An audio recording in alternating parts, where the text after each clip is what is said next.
ملک شام میں تجارتی سرگرمیوں سے پہلے یہ آخری پڑاؤ ہے۔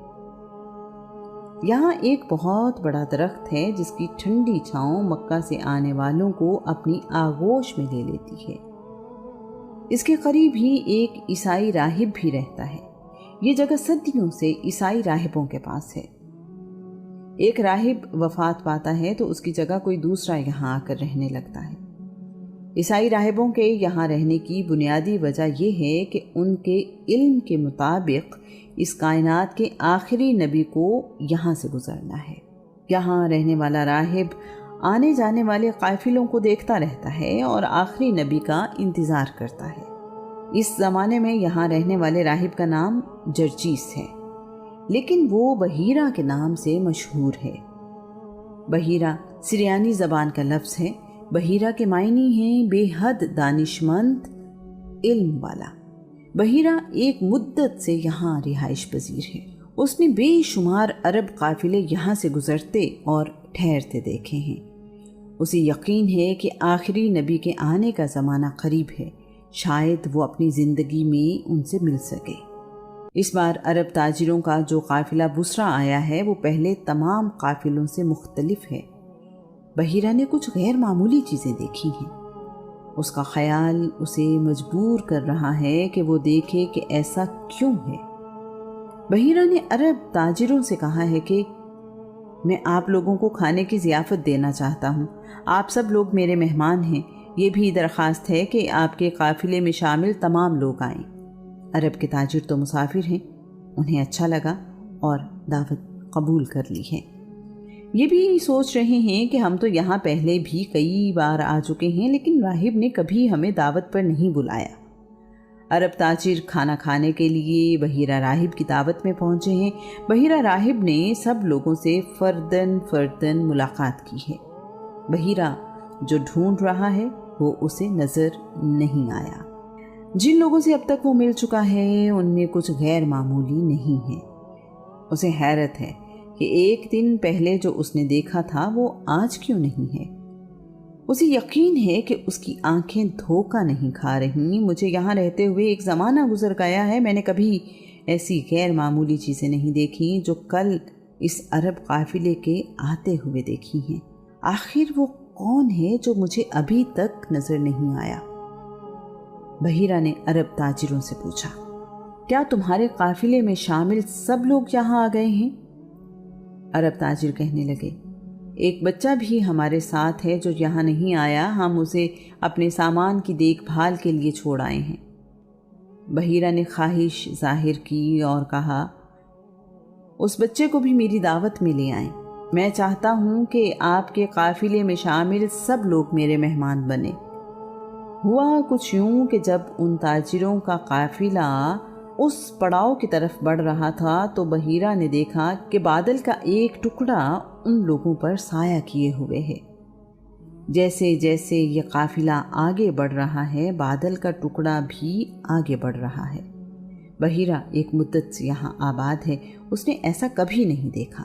یہ دیکھ کر بحیرہ کی توجہ ان لوگوں کی طرف ہوئی۔ جب یہ قافلہ قریب آیا تو بادل کا ٹکڑا بھی قریب آ گیا۔ بحیرہ نے غور کیا تو بادل کا ٹکڑا پورے قافلے پر سایہ کیے ہوئے نہیں تھا، بلکہ سایہ ایک دو لوگوں کے سر پر تھا۔ قافلہ رکا تو بادل بھی رک گیا۔ کہیں یہ وہی ہستی تو نہیں ہے جس کا مجھے انتظار ہے؟ بحیرہ اپنے آپ سے سوال کرنے لگا۔ قافلہ درخت کے سائے میں رکا تو اس درخت کی شاخیں بھی جھک گئیں۔ بادل کا ٹکڑا اور درخت کی شاخوں کا جھکنا سائے والی جگہ کو اور بھی پرسکون بنا رہا تھا۔ بحیرہ نے سوچ لیا کہ میں اس قافلے کے تمام لوگوں سے ملوں گا۔ الہامی کتابوں میں بتائی گئی نشانیوں کو اس قافلے کے لوگوں میں تلاش کروں گا۔ بحیرہ اس سے پہلے کسی عرب تاجر سے بات بھی نہیں کرتا تھا۔ بحیرہ دعوت میں آئے ہوئے تمام لوگوں سے مل چکا ہے۔ اسے ایک بھی چہرہ ایسا نہیں ملا جس کی بحیرہ کو تلاش ہے۔ بحیرہ کی درخواست پر بچہ بھی یہاں آ گیا ہے۔ یہ کیا؟ بحیرہ کی حیرانی اور خوشی بیان سے باہر ہے۔ وہ جس کی تلاش میں ہے یہ تو ہو بہو وہی چہرہ ہے، خوبصورت شکل، کشادہ پیشانی، پر نور چہرہ، سنجیدگی اور پیاری آنکھیں، ایسا چہرہ ہے کہ اسے تکتے رہنے کو دل چاہتا ہے۔ معصومیت چہرے سے ظاہر ہو رہی ہے۔ بحیرہ کا مقصد پورا ہو گیا ہے، اسی لیے تو اس نے دعوت کا اہتمام کیا ہے۔ بحیرہ کے لیے باقی لوگ اب شاید وہاں موجود ہی نہیں ہیں، نہ اسے عرب کے تاجروں میں کوئی اور خوبصورت نظر آ رہا ہے، نہ شناسا، نہ کوئی بڑا تاجر، نہ ہی کوئی باروک۔ اسے تو زندگی بھر کی محنت وصول ہوتی نظر آ رہی ہے۔ بحیرہ راہب اپنی خوش قسمتی پر نازاں ہے۔ اس سے پہلے بھی کئی راہب اس ہستی کا انتظار کرتے کرتے دنیا سے چلے گئے۔ بحیرہ کی ساری توجہ اس بچے کی طرف ہے۔ بحیرہ نے رسول اللہ کو اپنے پاس بٹھا لیا ہے، ان کے ہاتھ اپنے ہاتھوں میں لیتے ہوئے کہا ہے، بیٹا تمہیں لات و عزیٰ کی قسم۔ بحیرہ جانتا ہے کہ عرب کے لوگ لات و عزیٰ کو خدا سمجھتے ہیں۔ میں جو کچھ تم سے پوچھوں سچ بتانا۔ رسول اللہ نے جواب دیا ہے، مجھے لات اور عزیٰ کی قسم نہ دیجیے، خدا کی قسم مجھے جتنی نفرت بتوں سے ہے کسی اور چیز سے نہیں۔ بحیرہ نے کہا، اچھا بیٹا تمہیں خدا کی قسم میرے سوالوں کے جواب سچ سچ دینا۔ رسول اللہ نے کہا، آپ پوچھیں میں صحیح صحیح جواب دوں گا۔ بحیرہ رسول اللہ سے ان کی زندگی، عادات، مصروفیات، نیند، شوق وغیرہ کے بارے میں سوال کر رہا ہے۔ وہ سوالوں میں کائنات اور خدا کے بارے میں بھی پوچھ رہا ہے۔ بحیرہ اس خوبصورت شخصیت میں کھو گیا ہے جو ابھی اپنے بچپن میں ہے۔ اس کے سوالوں کے جواب اس کی امید سے بڑھ کر ہیں۔ وہ ذہانت اور سنجیدگی سے بہت متاثر ہوا ہے۔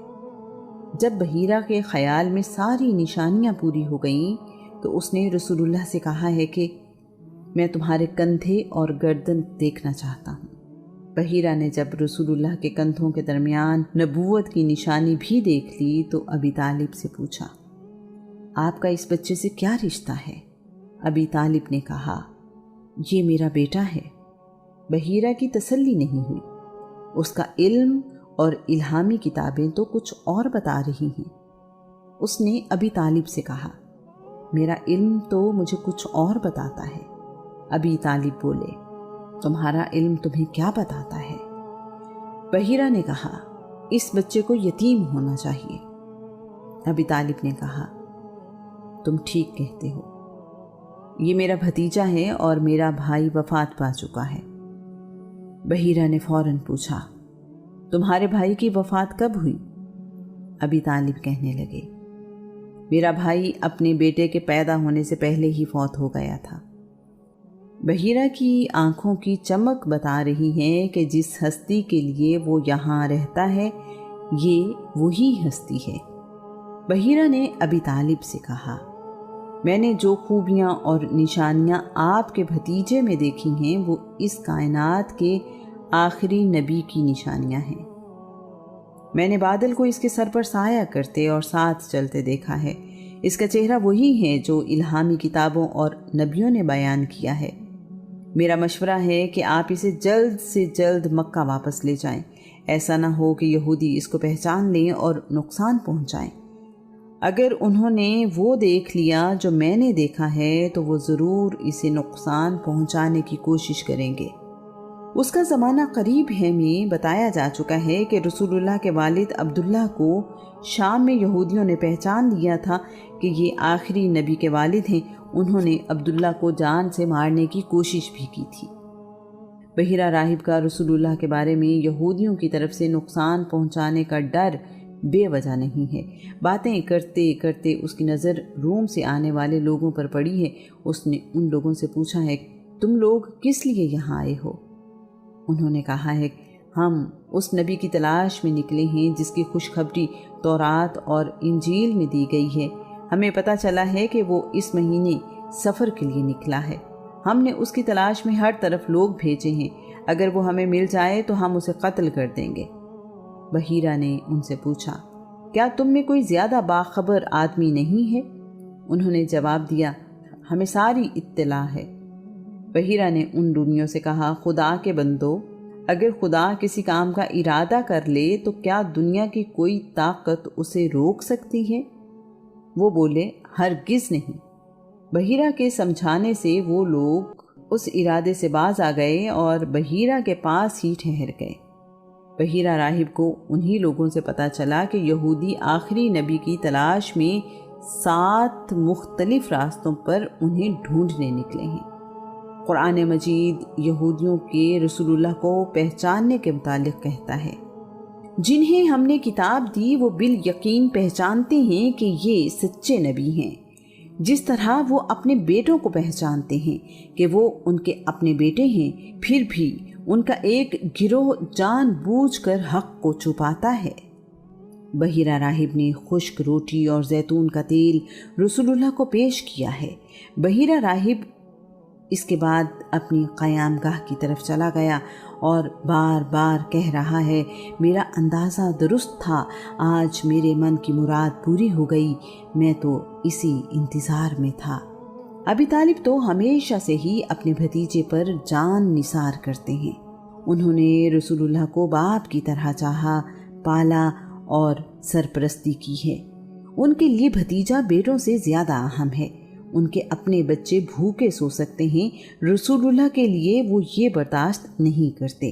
مکہ کا عزت دار انسان، بنی ہاشم کا سردار، اپنے علاقے کا سخی، اپنی جان سے زیادہ رسول اللہ کی حفاظت کو اہم سمجھتا ہے۔ ابی طالب مکہ سے سامان تجارت لے کر شام اس لیے آئے ہیں کہ اچھا منافع حاصل ہوگا، آسودگی آئے گی اور زندگی گزارنا آسان ہو جائے گا۔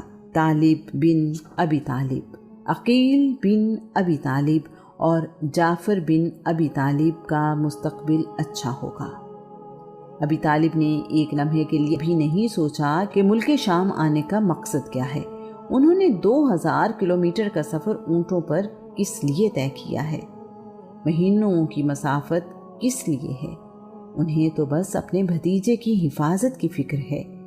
مالی اور دنیاوی فائدہ نظر انداز کیا، اپنا مال اونے پونے داموں بیچا۔ مکہ سے ساتھ آئے ہوئے تاجر پریشان ہیں کہ ایک عقل مند اور ذمہ دار تاجر سب کچھ جانتے اور سمجھتے ہوئے بھی اپنا سامان بغیر نفع کے بیچ رہا ہے۔ اسے اب ملک شام سے سامان خرید کر مکہ لے جانے میں بھی کوئی دلچسپی نہیں ہے۔ ابی طالب یہیں سے رسول اللہ کے ساتھ مکہ واپس لوٹ آئے ہیں۔ ابی طالب نے بحیرہ سے مل کر یہ جان لیا ہے کہ یہ راہ گزر بھی تیرے انتظار میں تھی۔ تاریخ اس بارے میں خاموش ہے کہ رسول اللہ کے چچا زبیر بن عبد المطلب بھی ان کے ساتھ مکہ واپس آ گئے یا باقی تاجروں کے ساتھ ملک شام میں ہی رکے۔ رسول